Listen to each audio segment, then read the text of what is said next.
Hi guys, this is Becca with So You Want to Be Skinny.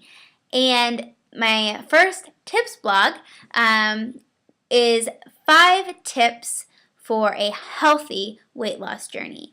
And this is really for people who are just starting out or are restarting or reevaluating their current diet weight loss plan. These are, like I said, these are just things that work for me.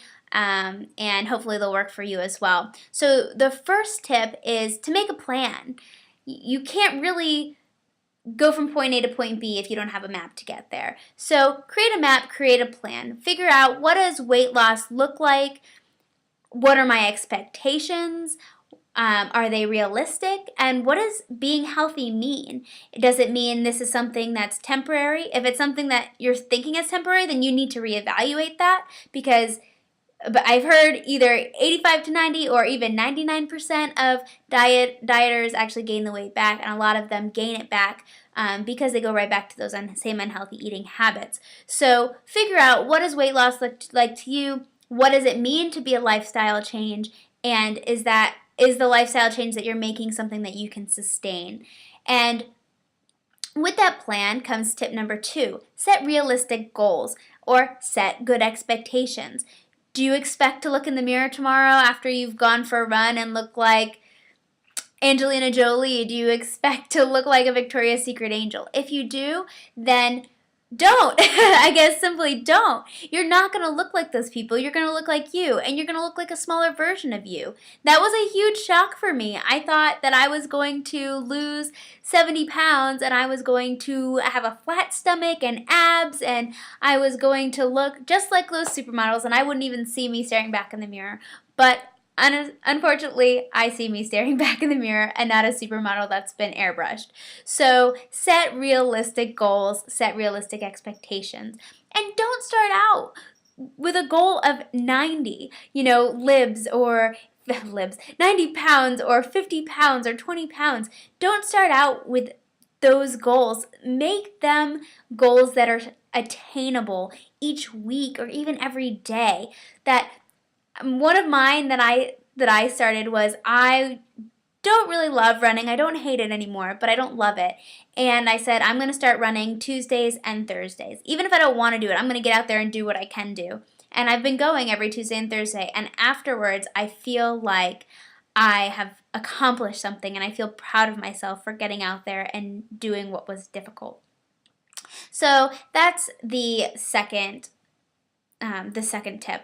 The third tip going off of that is, forget the scale. Just forget the scale. Don't let the scale be your measurement of success. The scale measures bones and muscle and waist, and if your bladder's full, or if you have water, if you just worked out, your body retains water. I mean, it doesn't just measure fat, and that's what we've associated it with, that when you weigh a lot, oh, look at her, she's like 300 pounds. You associate weight with fat, but you could be 300 pounds and maybe it's all muscle. You're probably on steroids, but it could be all muscle. So really make sure that you just forget the scale.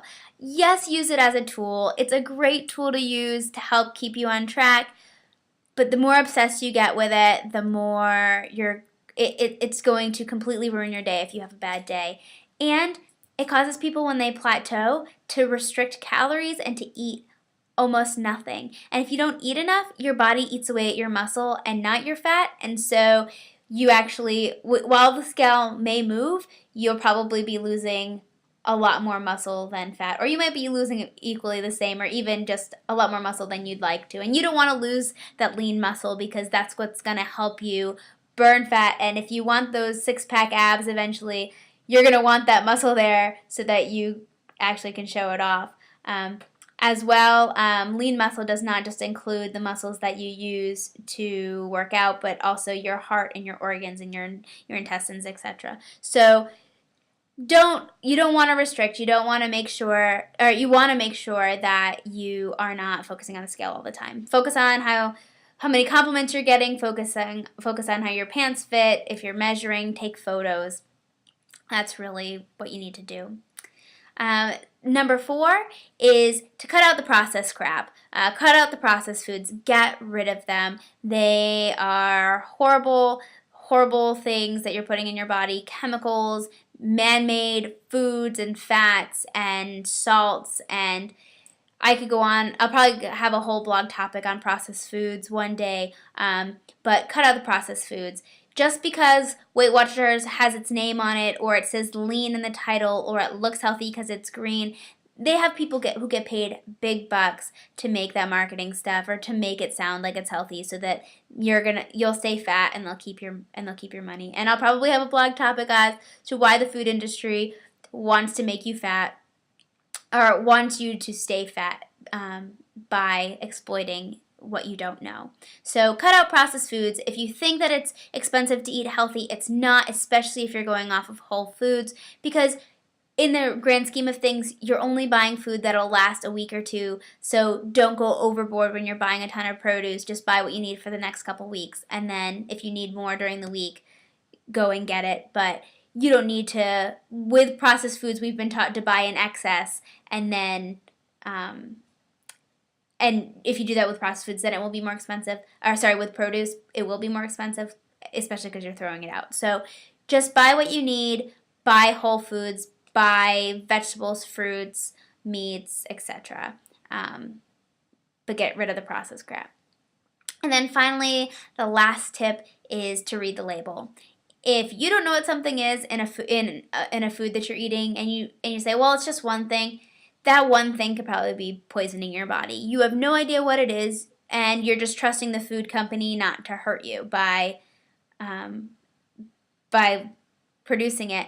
But there's a lot of characters at play right now, or for a long time, in the food industry and the government and the FDA, and you can't always trust what's out on your shelves. So definitely read if you're going to buy processed food, because it is hard to go cold turkey without processed foods. Definitely read what's in it.